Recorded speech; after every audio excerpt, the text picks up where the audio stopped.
Hi everyone! So this is going to be our first vlog. Ayan nga pala si Rihanna. So nagpunta kami ng Opus Mall and then ang ganda ng mall mga mi. As in, feel na feel mo na yung vibe ng Christmas. Ayan yung malaki nilang Christmas tree.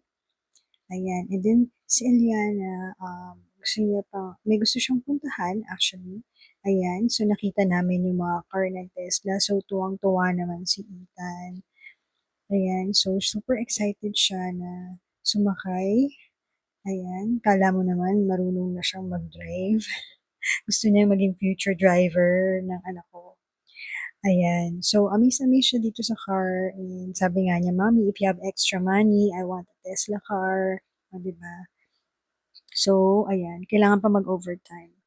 At yan naman si Aliana. So, nagmamaktol siya kasi hindi niya mainom yung juice kasi sobrang lamig talaga.